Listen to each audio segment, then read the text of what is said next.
Okay, welcome to Find Your Next Six-Figure Infill Deal. This is the call for Friday, April 3rd, 2026.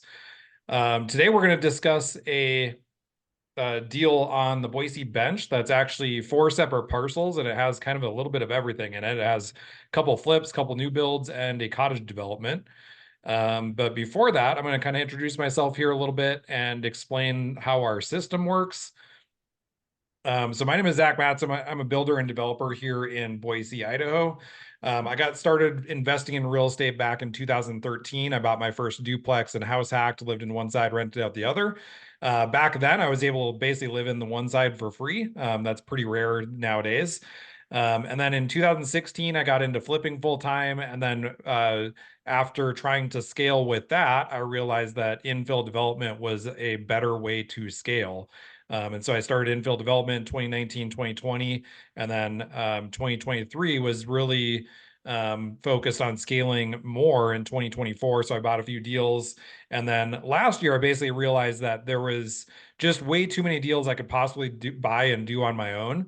And so I kind of started thinking how I could create a system where it helps benefit individual investors that can take advantage of these deals, but also kind of helps bring in revenue for my company as well. So I basically created a system that's a win-win for everybody, and so far it's been starting to take off. We've had quite a few deals done already, and it's kind of getting more popular as it goes every week. So the structure of the call here, we're going to discuss here the how to access our deal list, and then the details of our 6 figures in 36 months or less offer with profit guarantee. And then we'll get into the actual deal of the week. We do a deep dive on the deal of the week, and then we'll also cover a few other deals as well that have been on the market or new on the market. So if you're new to the call or just listening, so we have our infill deal list that we give investors and realtors access to full time. We just have a kind of a structured system that we have you go through in order to get access to it. Number one is if you're a realtor, we allow you access if you either attend in person or watch the replays of our three-part series on infill development and our deal list. So part one is just all on infill development and kind of our strategy. Part two is our build process, and then part three is just going over the deal list and how it works. And then we just have you sign an agreement stating that if you're going to use our strategies with that we're suggesting with your buyers, that you're going to introduce us to your buyers early on in the process. And that's just so that our system actually works. We'll get into the details here a little bit further, but ultimately we need to be able to communicate with you and your buyers during that due diligence period, and even before you make an offer. We also, as a bonus to realtors, we offer free marketing campaigns provided by us that you can co-brand with us. So we do our one-page deal sheet every week. We also have other marketing strategies or marketing materials that you can co-brand with us as well. And then we also work directly with investors as well. So if you're an investor that's looking at buying these deals, if you already are working with a realtor, you can still work with them. They just have to go through a training that we just explained. If you don't have a realtor that you're working with yet, we can refer you to one of our realtor partners that have gone through the training already. And the biggest reason why this is just these infill deals are quite a bit different than the typical home purchase. So a typical home purchase, you get a house under contract, you get the inspection done, and then if the inspection goes well, you pretty much move towards closing. Of course, there's financing and everything with that, but that's the biggest thing is the home inspection. And there's just a lot more to these infill deals. So we just want to make sure everybody's on the same page and understands how the process works. And then we have you do the same thing. So we have you watch the parts 1, 2, and 3. We have the Zoom replays online, and the Zoom replays online. So we just have you watch those. Once you watch those, we have you sign an agreement saying that if you use our strategy on the specified properties, that you're going to use our services. And then the other thing, so I guess just the way that we have our deals structured, kind of get into basically how we make money, why it's worth it for me and my company. So number one is, I'm obviously a builder and developer, so we're kind of, basically lining up our own projects for investors to buy.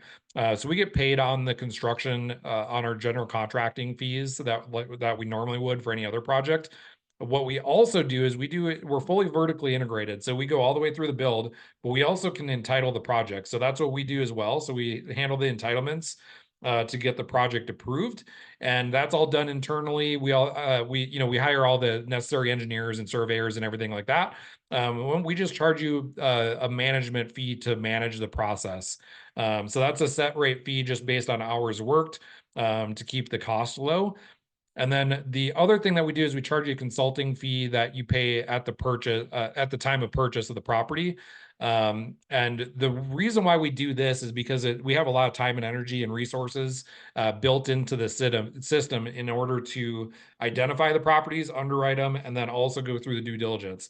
We'll get into the process a little bit here, but the due diligence itself is like a 200 point checklist that we go through. So just to cover our costs to do that, and set the whole system up, we charge you a consulting fee that you pay at the purchase. If your realtor is really good, they'll get you a discount enough to cover that fee. But if not, that's just a fee that we charge you at purchase that's outside of any commissions.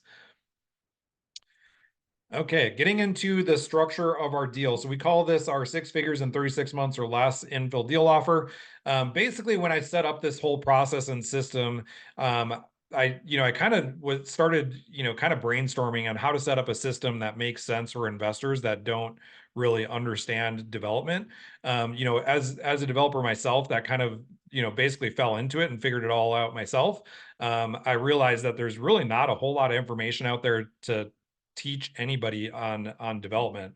There's not a lot of information, and there's also just a high bar as far as like not there's a lot of moving pieces to it. So from the financing to the how to structure deals to how to do the due diligence, there's just a lot of moving pieces. So we realized we need to create a system that makes everyday investors feel comfortable, and ultimately be able to rely on us for the biggest chunk of it.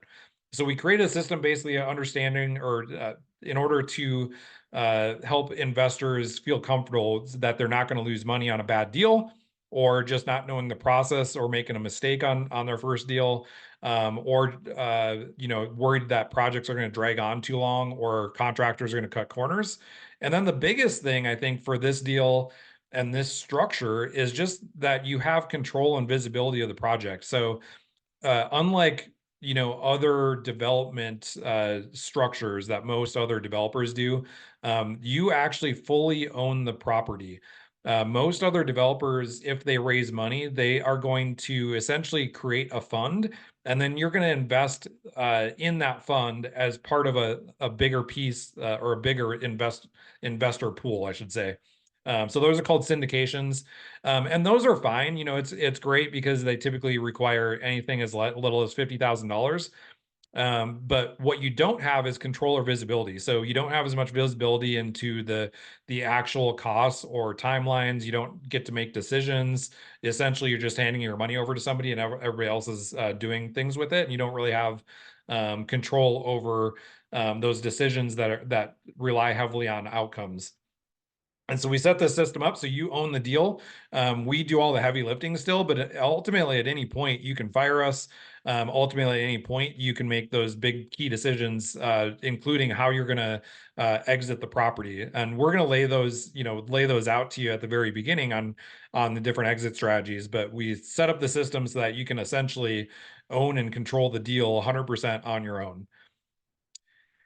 Okay, so the core components of this, the number one thing is we're going to do the expert deal underwriting. So we vet, analyze, and underwrite every infill deal on our list. So on our list, it's a high level underwriting. Once a property is under contract, we go further into the deep dive, and then finalize numbers. Number two is we're going to offer negotiation support. So we help you and your realtor structure a offer that is likely that's going to get accepted, but also that is going to meet the standards that we need to meet in order to get the deal, or feel really comfortable about the deal. So it's mainly in the due diligence process that we have a lot of conversation on, and we'll cover that here in a little bit as well. And then we offer the step-by-step due diligence, so you're never left in the dark. So we basically just share with you once it's under contract the due diligence checklist. Again, it's like a 200-point checklist, and you can follow along as we check items off. You'll see any kind of red flags that come up, any kind of yellow flags that come up. And then there's a few things that you need to do. So like if you're buying the deal and you're financing it, we have you talk with the lenders, that kind of thing, but we do 95% of the due diligence checklist. And then the entitlement management. So we manage the process with the city and different agencies, and also like all the professionals. And then we do the horizontal and vertical construction. So because we're the general contractors, so we can manage the horizontal is all the utility infrastructure and like the roads, sidewalks, basically anything at ground or below. And then the vertical is anything from going above ground, so starting at the foundations. And so we're the general contractors there. The other thing is if there's an existing house, like the property today has a few houses actually, we can actually manage the renovation of those as well. So we have the same contractors that we use, well, some of the same contractors and trades that we use on the new construction. We also have our remodel contractors or subcontractors that we use as well. But we can run all that through our GC. A few bonus offers. So number one is we're going to give you the ultimate guide introduction to infill development. If you're on our email list, you should have gotten that already. Or if you're listening to this for the first time, we'll send you that on our first introductory email. Number two is we're going to give you that due diligence checklist that I mentioned previously. And then at the end of due diligence, the third thing that we're going to give you is the one-page underwriting worksheet. And ultimately, this is going to act as the final go or no go on your investment decision. And this is also what we back up our profit guarantee on, which we'll cover here in a second. So that underwriting worksheet basically has basically the key high level, well, really detailed, but the key performance indicators, I guess we'll call it, for the deal. And then we'll look back at the end of the project and see how it lined up with how we underwrote it. Then we're going to give you our entitlement process checklist. So once we get through due diligence and start entitlements, we're going to have that process checklist sent over, or you'll have access to that, and you can see the estimated timelines for everything. And then we're also going to, once we start construction, we'll give you our construction process and inspection checklist. And then what we also do on all of our new builds, we actually have a third party come in and inspect it at 4 different phases. And so we give you that inspection report at all 4 phases. The first one is at framing and rough-in, so you can see what's behind the walls. That's not common on new construction, but we want to make sure that we uncover any kind of mistakes that happen and they don't just get buried and then you don't find out about it for 10 years. Then we do the drywall, and then at interior and exterior finishes, and then we have a final inspection that we go through and make sure everything is perfect. So you can be confident that you're getting a finished product that's perfect, whether you're going to sell it or keep it. And then on top of all this, we're going to do a monthly progress call. We had our second progress call last Friday. This is just where we review all of our current projects for our clients and the progress that was made from month to month, as well as any challenges that came up. So we're going to open up the curtains on that and show you, exactly what we ran into with each project. We'll also show the numbers on certain projects every month as well. And then this is where we get into our guarantees. So we have 2 parts to our guarantee. Number one is our entitlements guarantee. So essentially what we do is we guarantee that if you don't achieve the unit count that we underwrite, we waive our next consulting fee or apply it towards the development costs. So for example, on the deal today, even going into the deal, we're confident that we can do 10 cottages plus split a lot and get another unit out of it. So essentially 11 new projects, and then I'll kind of cover in the details of it, but we have another lot that we can build a new property on as well. It just doesn't need to be split, but we're confident we can get 11 new lots out of it essentially. And so at the final underwriting on that underwriting worksheet, if we say that we're going to be able to get 11, if it gets all the way through entitlements and we only get 10, well, we're going to take that fee that we charge you, that consultation fee, and we're going to credit it towards the horizontal development. Or if you're buying another property, we'll credit it towards that next property. And then our big one is our underwriting guarantee. So guarantee that if your project doesn't meet at least 100% of the profit projected at the final underwriting, we're going to refund you up until it does. Now that's up, there's a limit on that. So it's up to 50,000 if it's a single or double lot split, and then it's up to 20,000 per home, anything over two. So, and that's up to 10 total units or $200,000. So on this deal for this week where it's 11 units, we'll guarantee that up to 200,000. So just as an example, so let's say this deal, so it's 458,000. Let's just call it 450,000. So if we guarantee come to the end of due diligence and say, okay, we're going to guarantee this amount of 450,000. When it's all said and done, if you don't make that 450,000, let's say it's 400,000, we're withholding 200,000 of our own profits, and we're gonna refund you 50,000 of that to make sure you meet the 450,000. So that's up to 200,000. So you have that another additional buffer of 200,000 in this deal. That if you only make 250 on paper, then we're going to kick in that extra 200,000. And then, obviously there's no such thing as investing without risk. So, if it ends up being a terrible deal and you break even, well, we're still going to kick in that 200,000, or you have an extra $200,000 buffer. So essentially a $650,000 buffer for just breaking even. So gives you some additional peace of mind. And really it's kind of unheard of in the development and building space. Most builders just want to take their paycheck and walk away. Yeah, So totally you're unheard of. So tell me why you're so confident and Yeah, so I willing to mean, offer that. we've done these deals. I'm extremely confident in our underwriting just because we're really conservative on the front end. So the whole goal is to under promise and over deliver. And then, there's obviously things where, you can't predict all the time. Like nobody predicted COVID. So and that actually worked out for the better. But there's, so we understand that there's risk in any deal, but we're confident just in number one is the conservative nature of how we underwrite our deals. But number two is there's different levers we can pull during the process to make sure that the deal stays on target. And we'll cover that further if somebody's interested in a deal. There's a lot of details with that, but there are different levers that we can pull personally that can change the outcome depending on how a deal is going. So your What role in about this is oh, go ahead. what about market pricing? At the end of the day, if you're building these to sell, right, and the market is struggling or comes down a little bit, right, that impacts.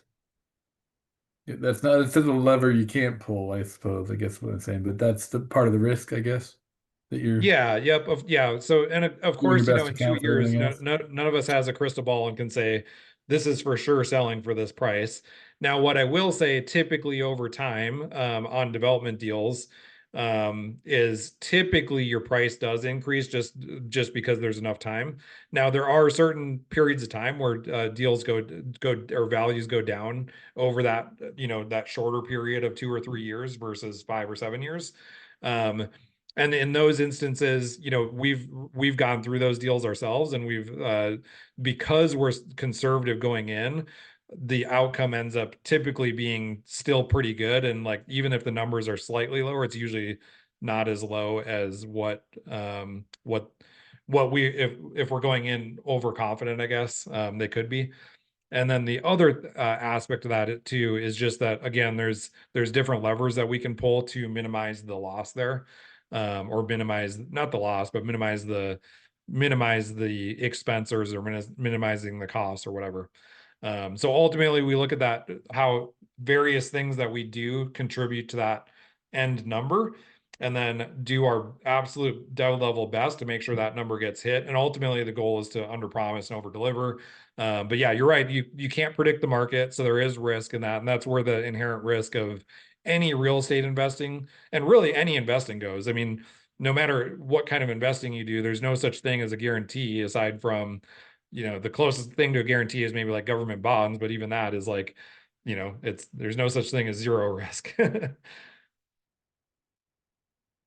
Okay, did that answer your question? I guess that's cool. Okay, I'm gonna jump into the deal of the week. Let me get to my screen here that I'm gonna share. This is kind of an interesting deal, or really interesting deal actually, because there's kind of um, some some different structures that we can do with it. I actually had to I'm gonna share my screen here, but I had to put this on two separate spreadsheets because the standard underwriting that I do was okay for this, but I'll show you kind of how it changed a little bit. Because it's four separate properties and there's actually different strategy with each property. I actually wrote this up in a separate spreadsheet just to kind of get a better understanding of how that would look. But essentially the how the numbers work out here. So it's the whole thing is on 1.33 acres. Again, that's four separate parcels. We'll cover more details there. Your total projected profit. So on the other spreadsheet, it's actually 458,000. So again, because this is kind of a high level and it's not perfect for this, like where it's four separate things, the numbers are a little bit different here. So the profit is actually a little bit lower, but the capital invested on the other spreadsheet is actually less. And then this deal can be done in 2 years. And we'll get into the details why that is. Normally, a development deal is typically 3 years or more from start to finish if you're doing a subdivision. So this is your annual return based on those numbers, or sorry, your total return based on those numbers, cash on cash. So what this cash requirement is your down payment amounts to get funding in place, and then it also covers the entitlements out of pocket. And then typically from there, we can the construction financing is going to cover 100% of the construction costs plus the interest costs are set aside in a reserve that you're not paying out of pocket typically. And then we underwrite these as well. So if you wanted to like keep one of the cottages, so this is the cash that you get back out of the deal once you sell everything except for one. Or yeah. Sorry, no. This is if you just sell everything or sell the original houses, sorry. This is the cash that you get back. So you still have 500,000 capital left in the deal. This is your remaining equity. This is the capital that you get back after you sell everything minus the one cottage. So if you just wanted to keep a cottage, you could do that. And you actually profit this amount, which I'll show you in another spreadsheet. It's actually a little bit lower. So you actually, or sorry, the debt, no, it's different on those spreadsheets. So you actually do get cash back and you keep one for free. Normally the spreadsheet is really good. It's just because this is four separate properties, there's a little bit of nuance to it that I had to do in a separate spreadsheet. Okay, so, and before getting into the details here, so this is the high level stuff. I'll go to this other spreadsheet because it shows a little bit better. Okay, so this is each individual property set aside separately and broken down. This is the total cost of the three. The only price that they actually have, this is an MLS deal. The only price they actually have broken out separately is for the fourplex. So on the larger parcel, they have a fourplex. And I'm going to get into the site plan here in a minute, but we actually are going to tear down the fourplex on this setup and build the cottages. And that's where the profit is really doing the cottages. And ultimately, you could buy the fourplex, tear it down without buying these other deals, and still build cottages. The problem is it actually isn't profitable by doing that, or it's not as profitable doing that because of the nuance of having the cottage village. Uh, you're limited on the density. And so by buying all of them together and maximizing the big lot, by doing lot line adjustments, you can maximize the density of the cottages and make this a development that is really profitable with the cottages. So I think you can get 3 or 4 extra units in it because we can do simple lot line adjustments to maximize the space. So this is where the main profit is. And then what I wanted to mention on this price here, and where I think, so you could, somebody could go and buy this fourplex today, put an offer on this fourplex full price, and still do this cottage development, but this is probably pretty minimal profit. And then, but when I look at these other prices, so they're asking too much for this property as a whole, because essentially this house that sits on this lot, this is probably worth the house itself. It's only 640 square feet, one bedroom. It's probably worth depending on the condition, anywhere from 2 to 250. The lot itself is worth probably 150 to 165. And then these two houses, so this house here, actually, I'm gonna go over here. So the two houses are about the same size. One's a 2 bedroom, one's a 3 bedroom. I'm assuming they need renovation. I haven't seen the inside of the houses yet, but I'm gonna say that they're probably worth as is about 300,000. So when I look at the values here, um, we're at least 175,000 overpriced on the whole project, if not a little bit more, because essentially if they sold this fourplex and then went to sell these other properties, well, this one's probably going to sell at 165,000 for as a lot, or best case scenario, 200,000. This one is a $300,000 house, and then this one's a $300,000 house. So ultimately, then this becomes where they need to be closer to the 1.5 million range if they're going to sell them all individually. So I think there's some leverage there to use on the purchase of the whole development. The other thing that I wanted to bring up about this specific property that I think we just having experience talking to sellers and listing agents, ultimately it comes down to the seller's motivation, but these are all already rented. So what I would actually suggest to them is two different scenarios. Number one is we go into the deal and say, okay, we'll get you closer to your asking price, but you either have to carry a percentage, so get them close to the 600,000. So we'll buy out the rest. So we'll pay 1 million, and then you carry, 5 or 600,000 till the very end of the project, and then we'll pay you out of that. And we set it up as, hopefully 0% interest. So then you're in it for basically zero out of pocket is the ideal situation. Or we say, at the very least, let's not close until it's fully entitled. So that process typically takes about, on these cottage deals, it's about 9 months. And that's to get a project approval and then also have the civil plans and building permits in hand so you can start construction. So then ultimately you can roll the purchase into a construction loan. You're still going to have to do the money out of pocket, but at least you're de-risking the deal for yourself.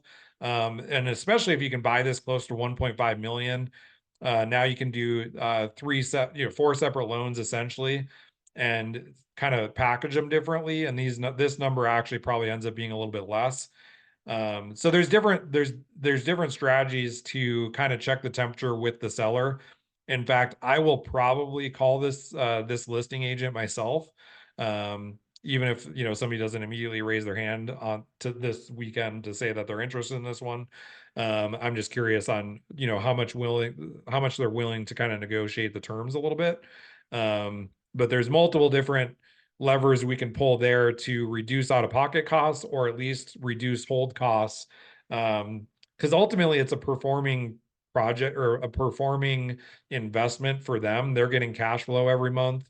I don't know why they're selling it yet, but ultimately, if they just delayed closing, we would basically get it entitled. We delay closing until it's fully entitled, and then you immediately go into construction, and then you actually reduce your hold costs, and you also reduce the risk of not having it entitled for a certain amount of units or whatever.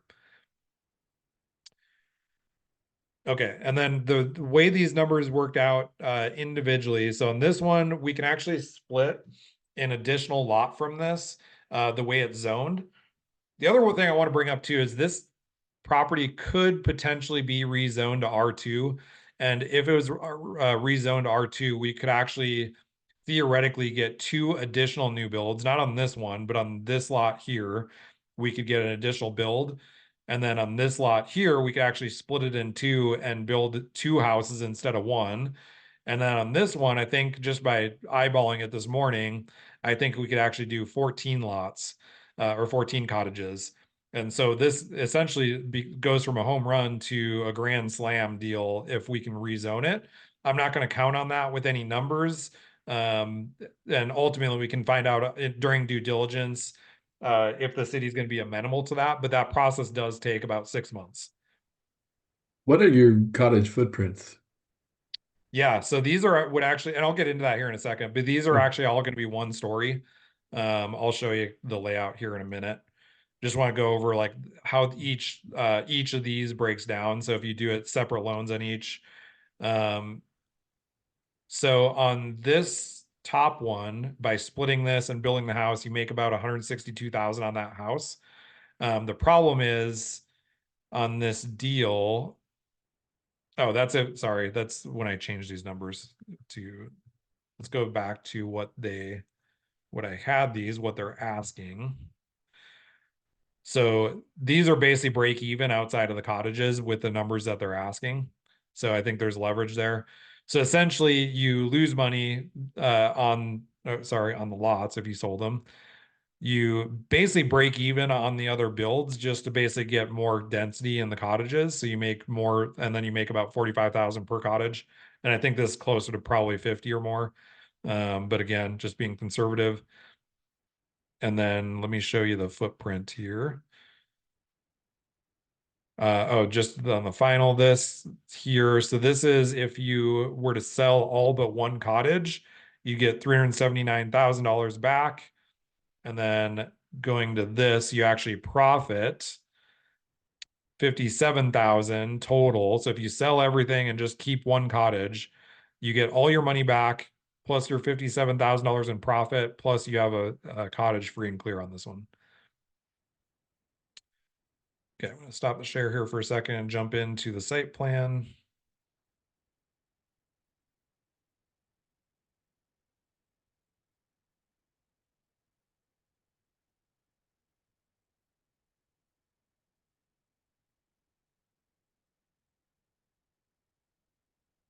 Okay, so this is the site plan here.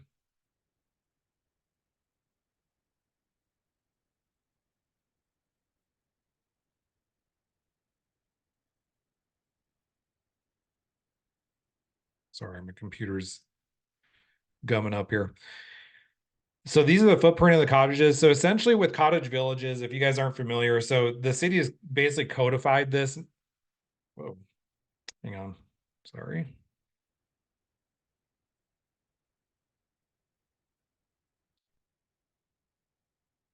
I just lost my, hang on one second.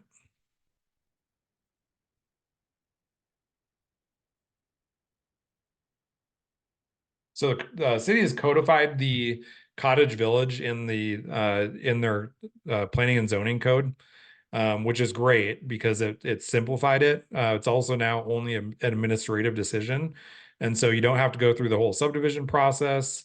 Um, got it back here. So the approval process is administrative. It takes about 3 months to get a yes. I'm actually currently going through one on these right now, a development or a cottage village. I have another one that I'm trying to that we're kind of in negotiations to partner on with the seller, and then I have another LOI out there. I had another one that came up as a deal of the week last week. So this might end up being like a cool little niche for me because of these deals kind of keep popping up. Okay, got this back now. Okay. So with the way these cottage villages work, so you have centralized parking, and then you have the cottages that basically face a central courtyard area. So these cottages are all 1,000 square feet, and we can actually do a 3-bedroom, 2-bath layout on these 1,000 square feet. And they are, let's see, 27 and a half by 37 foot deep in this situation. There's some different ways you can lay this out, but these are all 1,000 square feet with that footprint. So it'd be one level. The other cottages that we're doing, they're actually 2 levels. So they're smaller footprints, but 2 stories. So these will be a little bit different and unique where they're single story. They'll have probably, kind of attract a different buyer. And then we have 2 separate garage banks here. Each unit would get their own garage space. And then there's also some additional parking here, and then centralized trash pickup, and then kind of centralized sidewalks and everything as well.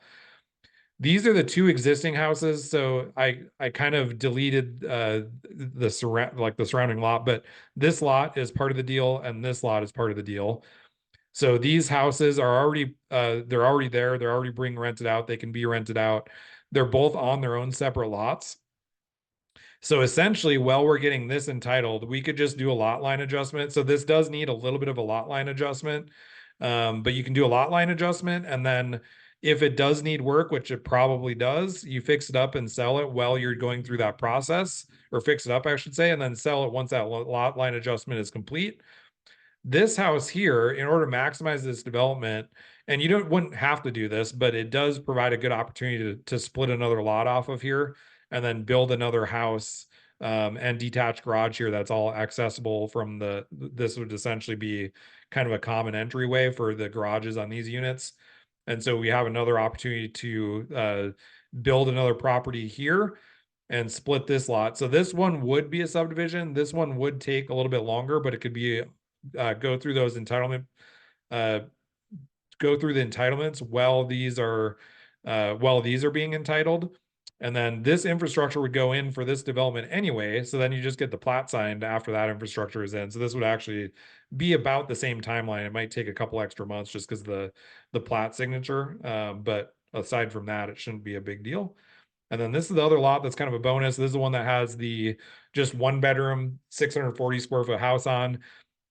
Most likely it's a tear down, or at the very least, I think it's a single story with a basement. So I think it's only a 320 square foot footprint. So more than likely, sometimes I would say, have somebody, use it as an ADU and sell it separately, but that 320 square feet, I don't know if you're going to find a buyer for that. So essentially this becomes a building lot. If it's rezoned R2, this is actually can be split into two and do two of the row homes here, which you see all the time on the Boise bench and Southeast Boise, that kind of thing. Okay, any questions with the layout or setup there? Zach, I got a quick question. With these cottages, can the people that are buying them get traditional financing Yeah, and like FHA loans and things like that? yeah. Yep, all the regular financing works. The only thing that's different about these, so they're detached single family homes, but they're not sitting on their own lot. So essentially what it Okay. is, it's a condo plat. And so the owners own a share of the land, but they don't own their own lot that their house is sitting on. So they own the house, they have an ownership share in the HOA that owns the rest of the development. But essentially it works like condos. So in condos, I think you can finance the same way as anything else. So if they end up wanting to sell their share, let's just say they want to end up selling it later on, they are just selling the house and then their share of the plot, I guess you could say. Yep. Okay. Yeah, and that's all like in property descriptions and everything. I've never bought or sold a condo, so I don't know the exact dynamics of how that works, but I know it's something that is common for condos.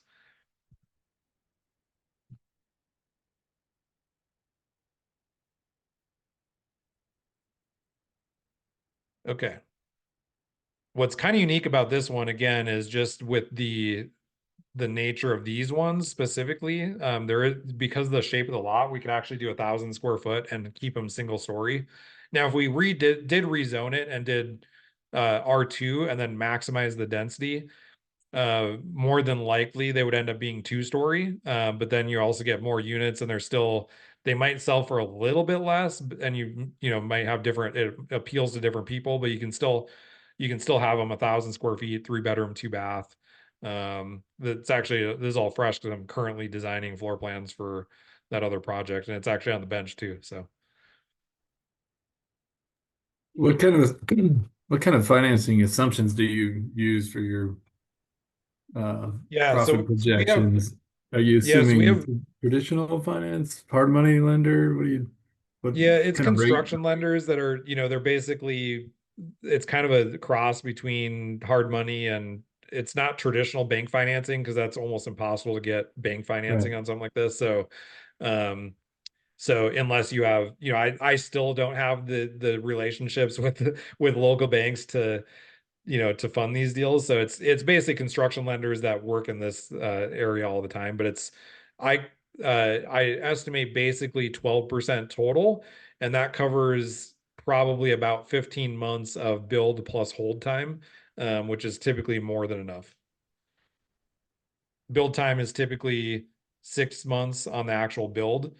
And you don't start, so you pay interest based on the amount that's drawn. So that gradually goes up over time. And so that 12% covers essentially for the construction period plus hold time to get them sold.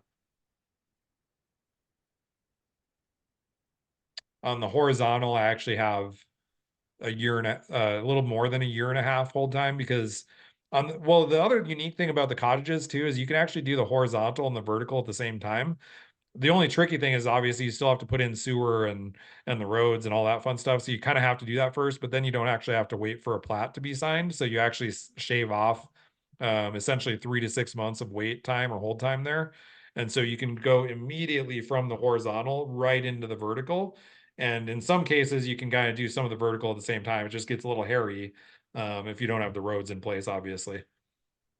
What I would say on this project, though, what's unique about this is you could almost game it a little bit because while you're putting in the horizontal up front here, you could actually be using this other lot that has the access from the other street and be able to deliver all your materials and have guys park on this other lot and start the vertical while this horizontal is actually getting constructed. So that's an example of like kind of a unique lever that we could pull where you can kind of minimize your hold time and minimize your costs. I just realized I wasn't sharing my screen there, but the other lot that's facing the other street is what I was talking about. Okay, if there's isn't any other questions on this specific deal, I can jump into some of the other ones that we have here.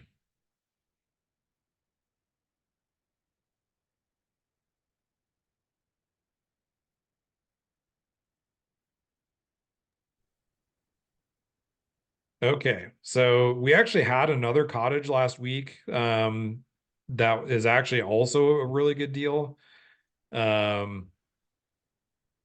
I'm telling you, these cottages are like they're so great because the investment potential is so great. It's a shorter timeline and you're building product that doesn't exist on the market, which is, in these great neighborhoods and building a product that is there's no such thing in these neighborhoods as new construction at these price points. They're not there. They don't typically pencil unless you can do something like these cottage villages. So it's kind of a great little niche area where you have kind of some really cool aspects of it. Go ahead. Oh, I was gonna say, you see a lot of this in Central Oregon and in Western Washington, right? They've kind of capped out some of that horizontal spread of their cities, which is Yeah. forced the infill, and they had more amenable laws for it. So I think Boise especially is ripe for it. Yeah, yep, 100%. And to my understanding, Boise is actually still way easier to get through entitlements and permitting than those places. So Oh, I imagine so, yeah.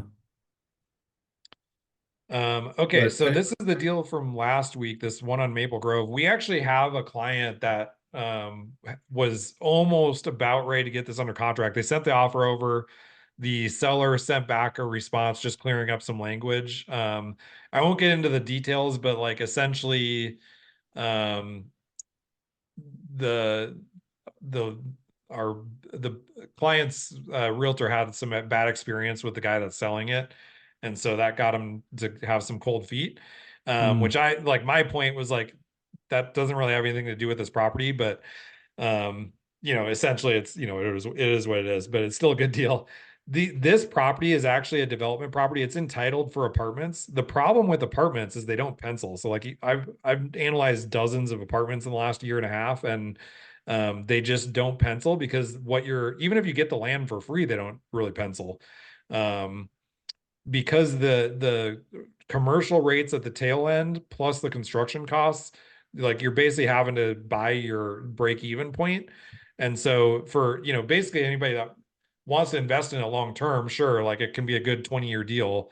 But if you're trying to get your money back out of the deal and not have limited cash in it and still cash flow, they don't pencil very well. So I essentially reanalyze this as a cottage, and it makes a ton of sense. And the reason why that is because you're building a product that hits a price point that doesn't exist for new construction.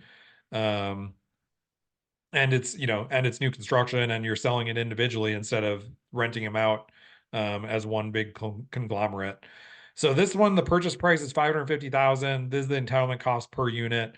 By the way, all these costs, these are like our fees are all included in all these costs. So this is like, this isn't cost plus whatever we charge. This is all of our fees built in and the construction costs built in. And the interest costs. So this is the So horizontal only development. external costs would be permitting and SDC fees, or are those all incorporated? That's all factored into the building costs. So and again, these are high levels. So once we like actually get under contract and go deep dive, because there's certain things that come up that we're like, oh, we have to put in 400 feet of irrigation or whatever it is. So like this one, I actually anticipate irrigation in these costs already, but like every project when you're going through due diligence, sometimes it gets better, actually, sometimes it gets worse. But it's pretty minimal how it goes up and down, because we basically look over historically like all the categories that we have to do, like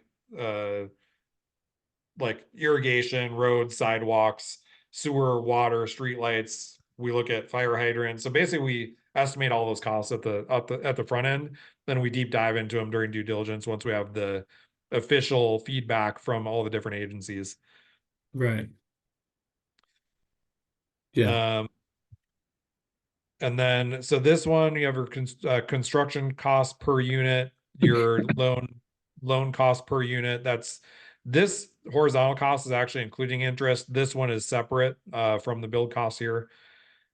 And then we have, so your total to basically buy the property, develop it, and build it. This is your total cost. And then your resale value. This one is actually a little bit lower just because it's on the west bench, so it's a little bit lower resale price point, but still a good price point. And then your new construction profit per house. So what's interesting about these cottages as well, so this one has an existing house. Let me see if I can pull up the listing here. It doesn't really show the interior. I don't think it's in very good shape, so it probably needs a renovation. But let me see. Yeah, this just shows the apartments, which is not how I analyze this. So I don't have good pictures of the house, but there's an existing house that's 3,100 square feet, likely needs a pretty extensive remodel. But the great thing about these cottages too is, so basically you can remodel this house. Once you have the condo plat finalized, you can still sell this house separately. So this house now isn't worth $0. It's worth whatever it is. It's probably worth pretty close to 550 as it is right now. And then on the rehab, I have a rehab budget in here, and then should be worth about 725 after that. You do actually, based on these numbers, you lose a little bit of money on the existing house. And that's really primarily because of these sales costs plus the holding costs. So assuming this price doesn't, go up over the, year and a half, and these numbers stay the same, you actually lose a little bit of money on the existing house, but you're not losing that $550,000 value. You're just losing because you're having to pay the resale costs on it. And then same thing with on this one, if you refinance everything, or sorry, sell everything and keep one house, you actually get $458,000 back. This one is less capital out of pocket. So this 200,000 is what we're estimating on the front end here. And this one's less cash because it's obviously Tell me more on about the property. 203 there. What does that cover? Yeah. Yeah. So that covers That down payment on the purchase plus any out-of-pocket costs to get you going on the horizontal and Yep. this is that like an all-in cost? Yeah, so this is 20% down. Now, depending on the loan you get, it might be 25, 30% down. It kind of depends on the lender. So we estimated 20% down. That's one of those things where, again, it just depends on the loan you get. You could also, like the way we do it underneath, we actually underwrote it. If somebody wanted to live in it and get like a 5% down loan, that's what that number looks like. But this is 20% down. This covers all the entitlements out of pocket. And then also the extra hold cost on the house. Because this is if you rented out the house. the difference between the rent and the payment. There's a little bit extra or shortage there. And again, likely if you did like a DSCR, you'd have to put a little bit more money down, and then that break even point on the rent would be 0 essentially. But the 203, and then once that's entitled, again, the numbers actually work out great on this, where you can actually finance all the construction and the interest on that into a loan. So that's not an issue there. So we don't anticipate after it's entitled having to do any more money out of pocket. What I will tell people is if you do these deals, now likely this is going to be the total out of pocket, or maybe a little bit more if you have to put more money down. But what you don't want to do is say, okay, I only have $205,000 to my name. I'm going to put it all on black and invest $205,000, because essentially what you want to make sure is that you're not cash poor during the development, and all of a sudden something comes up, maybe we go over budget by 25 grand, and you can't cover that, or whatever it is. You just don't want to be left in a situation where like you get pigeonholed into having to sell it or something, or not be able to execute properly because you have 0 cash. So you don't necessarily have to have the cash available and have it in the deal, but I would say like if you have a HELOC available or something that you can tap into in worst case scenario situations, that's what we're looking for. Or money in retirement accounts, whatever. And again, the whole idea is that you don't have to tap into those, but you don't want to have like an emergency situation and then essentially have to lose money because you can't or don't have any cash to get out of the situation. And without going into like all the different things that can happen, again, we do pretty good job of like, because we've been through certain situations, we do a good job of like setting these up so we don't run into those. It's just, again, being trying to minimize your risk to the highest degree possible. What kind of features and finishes on these? Are you builder Yeah, grade, no, laminates, countertops, nope. So vinyl, floor? these prices are all based on doing what we call our premium finishes, which is essentially like it's better than builder grade. So we have our builder grade, and then we have if you go on my website, mattsandhomebuilders.com, you can basically see what we finish most of our houses in, which is, quartz counters, good LVP flooring, good carpet. We'll do, these ones would probably be RTA cabinets, but they would still have like soft closed doors and drawers. So I would say they're classified as upper mid-level.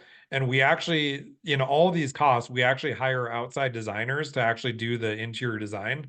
And so we actually do things like, you know, um, better finishes. We'll do like, maybe accent walls in some of these, or, one accent wall, something like that. So they typically there's a little bit extra budget to have it more of an elevated feel. So we're getting that highest sale point as possible, without also overbuilding for the neighborhood. Got it.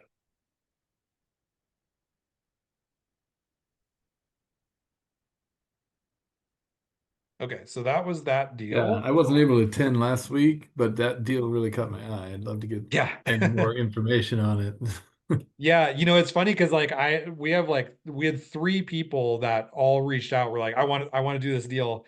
And one of them, he's actually currently also doing another deal. He's like, man, I just can't, I don't want to do it until this other one's like finished. And we have a little bit of ways to go. But then the other guy still might be doing it.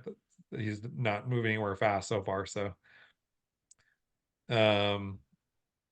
And then we have this deal is kind of interesting. This one, it went on the market a couple weeks ago, and then they pulled it off. Then it went on the market last week, and I think it went pending right away, but then it came back on the market like this morning, I think. And they reduced the price by another 50 or 60,000. So it's 5,899 now.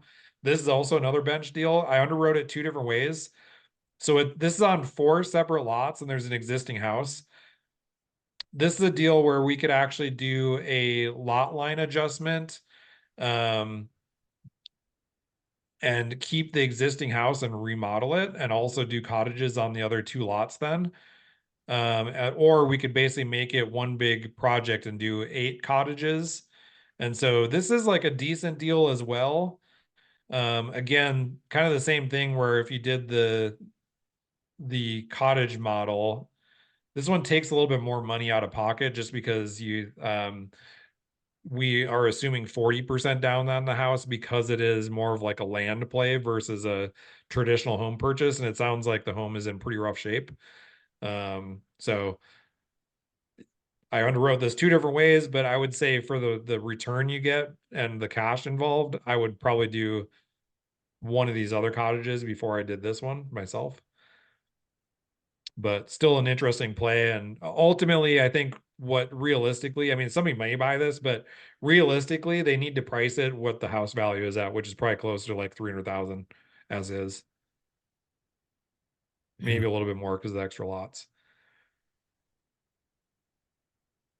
Okay, and then we have, I keep mentioning this deal is another deal on Hill Road, but this would be a subdivision adding 5 houses. You make about, even after you resell the house, you make a little over 100,000 per house.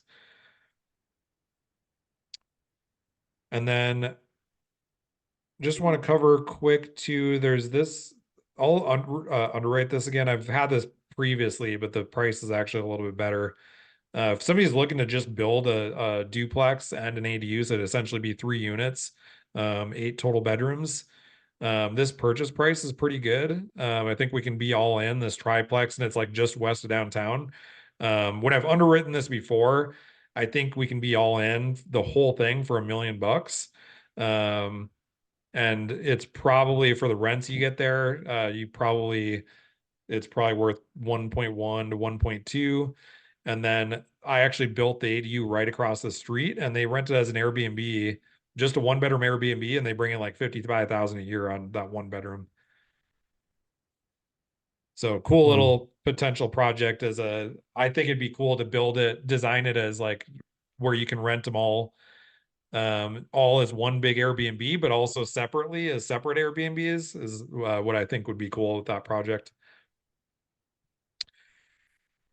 Okay, and then we have this Hillside Avenue. This purchase price is, I mean, it's a nice house and it's right, excuse me, off of Collister.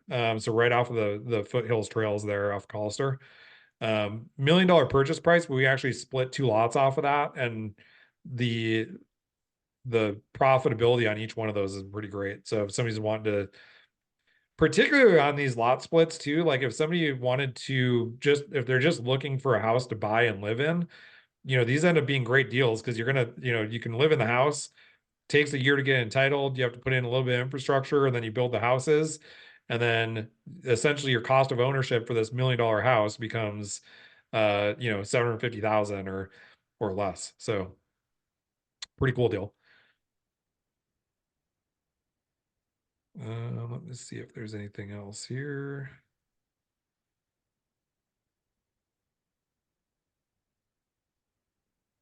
This is one on the north end. If people are looking for north end stuff, it's kind of a unique and interesting play. In order to make money on it, you would have to go through the whole process to subdivide.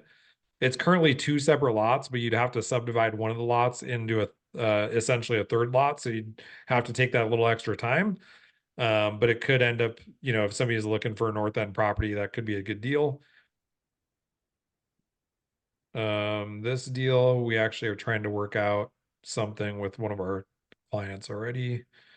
This is another one in Garden City that has some great profit potential here, for minimal cash again. Ideally, somebody would actually buy this cash, but you don't have to. We have lenders that'll lend at 60% loan to value, and then you pay the entitlements out of pocket, and then shouldn't have to pay any additional out of pocket after that.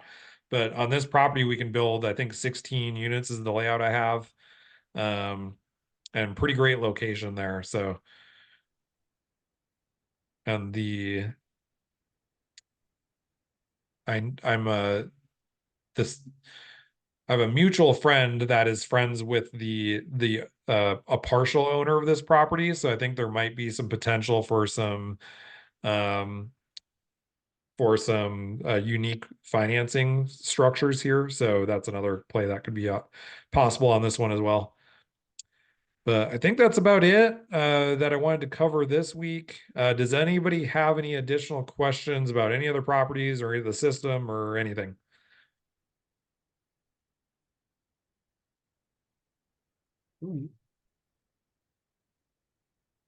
Just where we can find more info and dig in. You just out on the site, or can you Yeah, email so it, or? are you on my email list first, I Yes. guess? Okay, cool. So basically, when you're on my email list, you get that one-page deal sheet that has like kind of the high level information. We'd kind of do a deep dive here. If you want additional information to make a kind of a further go deeper, I guess, or explain or we go over your specific situation, I would recommend hopping on a call with me personally, and we can kind of answer any questions and cover your specific scenario and any further details that we need to talk about.